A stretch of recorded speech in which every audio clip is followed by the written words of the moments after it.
What's going on, world? Welcome to the TYSK Report. I got a nice lineup of articles, so let's get right to it. Rivian opens up its charging network to other EVs for the first time. The new station located in California's Joshua Tree National Park will be the company's first that's available to non-Rivian electric vehicles. The station features a new design, including larger displays with a tap-to-pay option that can accommodate any car brand EVs. Currently, the Rivian Adventure Network, which comprises 560 chargers at 92 sites across the country, are exclusive to owners of the company's R1T and R1S vehicles. This was a similar approach to Tesla, which initially built its own supercharger network so it can offer exclusive charging to its own customers. But with the billions of dollars in federal funding at stake, automakers are now reassessing this exclusivity. One of the requirements for receiving federal funding for EV charging installation is that chargers need to be available to all EVs, not just a single brand. Rivian also plans to open additional charging sites in Texas, Colorado, Illinois, Montana, Pennsylvania, Michigan, and New York before the end of 2024. So this is a very smart move from Rivian. Also with this move right here, I do wonder how Rivian is going to follow up with this in relation to their electric vehicles and their plans for expansion and growth for the years to come. Also from another perspective, I'm looking at this as an opportunity for them to be a part of expanding the infrastructure related to electric vehicle chargers and people having more access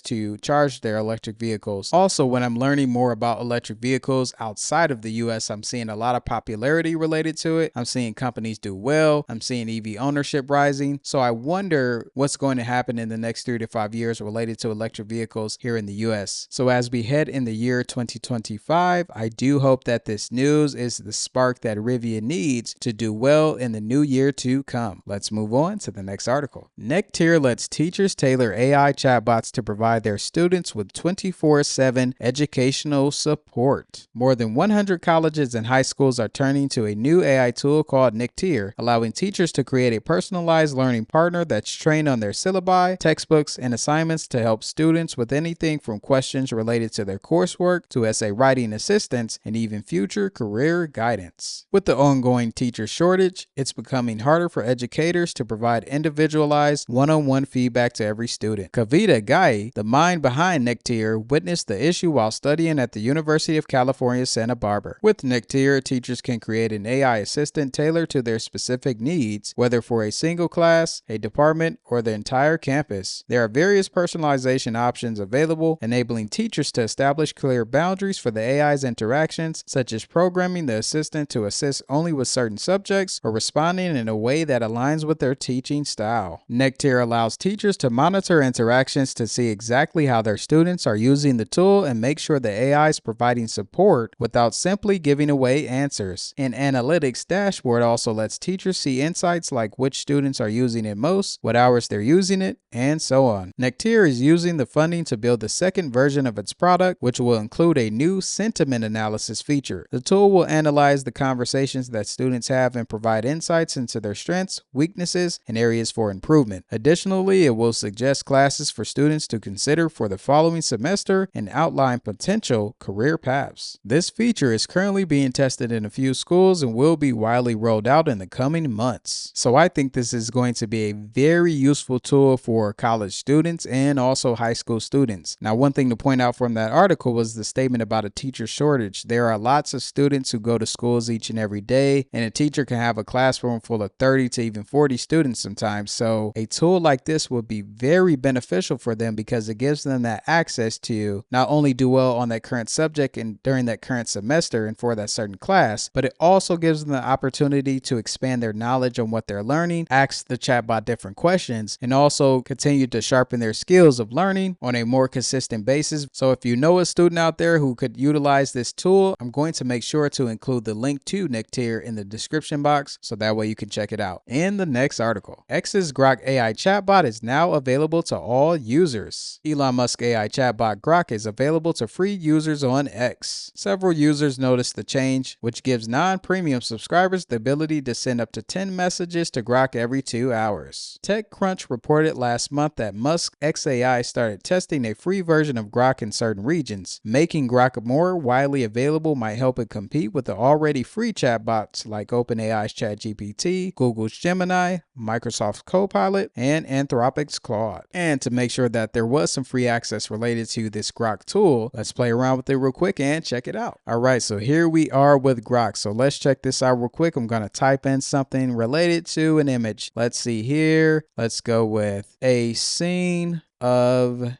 a soap bottle entering a jail, an image. Let's go with the image. An image of a scene of a soap bottle entering a jail house, a jail cell with a dirty laundry cellmate. All right, let's check this out. Let's see if something pulls up. All right, it looks interesting. Definitely had nothing to do related to what I put in, but again, it could be related to the actual prompt I put in which I could have made it a little bit more specific. But then again, it's completely off because there's no soap bottle and there's also no image of the soap bottle with the dirty laundry cellmate. So even though this tool did not give me exactly what I was looking for, I'm sure it's still very useful for people to utilize. So if you have an X account, definitely try this out and do what it says right here. Ask anything. In the next article, Meta announces multi-year exclusive agreement for spatial content with James Cameron's 3D studio. Meta announces partnering with Lightstorm Vision, James Cameron's 3D film studio, to produce spatial content across multiple genres, including live events and full-length entertainment. The agreement includes the production of live sports and concerts, feature films, and TV series featuring big-name IP, Meta says in a recent blog post, noting that Quest will be Lightstorm Vision's the exclusive MR hardware platform. Meta says the collaboration with Lightstorm Vision will include the co-production of original stereoscopic content, but also be geared towards improving content creators' ability to make high-quality stereoscopic content through the use of advanced tooling, including employing AI. Cameron is best known for his writing and directional work on a slew of box office hits, including The Terminator, Aliens, The Abyss, Terminator 2 Judgment Day, Titanic, and as well as Avatar and its sequels. So it looks like Meta is looking to expand their virtual reality ecosystem and provide more interesting content for people who have those headsets. Also, this is in line with what Meta wanted to do when they talked about how they wanted to bring more content into their virtual reality space and not just always focus on games or the things that originally made it popular. So it's going to be interesting to see what happens next with this, and I'm sure that the catalog that James Cameron brings will bring in more people to explore the virtual reality space. In the next article, we have Waymo's next robotaxi city will be Miami. Waymo is making the moves on Magic City. Alphabet's robotaxi service said it will launch in Miami in 2026. The company has been testing its autonomous vehicles in the Florida city on and off since 2019. Waymo plans to start reacquainting its autonomous Jaguar I-Pace vehicles to Miami streets in 2025. And in 2026, it expects to start making its vehicles available to riders through its Waymo One ride-hail app. The vehicles will be maintained by a company called Move, which provides fleet services as well as a range of financial products for mobility companies. Move will start out by taking over Waymo's fleet management operations in Phoenix. That includes cleaning the vehicles, charging them, and making sure that the sensors are calibrated and obstructed. Waymo's robotaxi business is slowly growing. It currently operates fleets of driverless cars in San Francisco, Los Angeles, Austin, and Phoenix. It also plans to launch a robotaxi service in Atlanta in an exclusive partnership with Uber. So that's some news related to Waymo. They are continuing to expand in different places, and as I stated before in a previous video, they could definitely be coming to a road and street near you. So that's definitely something to be on the lookout for. And also, if it does come to your city, I do wonder if you would take the opportunity to ride in one of these Waymo vehicles. Comment down below in the comment section and let me know your thoughts. Also, since we're speaking about vehicles, let's talk about an electric vehicle connected to the Pope. The Pope goes electric with first EV Pope-mobile from Mercedes-Benz. Pope Francis will be riding in a new all-electric Pope-mobile after receiving a modified G-Class vehicle from Mercedes-Benz, the company announced last week. It's the first electric Pope-mobile from the luxury German automaker, which has been manufacturing vehicles for the Vatican for the last 90 years. For half that time, the Pope-mobile has been based on Mercedes' G-Class wagon, and now for the first time it will be operating without any pollution, powered by the company's EV technology. The vehicle has been modified to utilize 4 individual motors at each wheel for low-speed travel as the Pope greets visitors in St. Peter's Square in Vatican City, for example. vehicle. In the rear, the bench seat was replaced by an elevated, swiveling single seat so the Pope can face his followers from all sides. 2 other seats were included behind the Pope's spot for additional passengers. So that's just some news related to electric vehicles and the Pope. The vehicle looks very beach-like and something that you can drive out there in California on a very, very sunny day. But I wonder what your thoughts are. Comment down below in the comment section and let me know what you think about this vehicle and if you think Mercedes-Benz did a great job at creating this vehicle. Up next we have New Mexico state IDs can now be added to digital wallets. New Mexico is joining states like California and Ohio in supporting digital driver's licenses and state IDs in Apple Wallet and Google Wallet. New Mexico residents are still required by law to carry their physical IDs for law enforcement and age verification use, but at businesses and TSA checkpoints, they have adopted New Mexico's NM Verifier app. You'll be able to tap your smartphone rather than pull out a card. So that's just some of the latest news when it comes to the world of technology. I always want to make sure that you stay informed and stay on top of this rapidly evolving world of tech. So in order to do that, you should like the video, subscribe,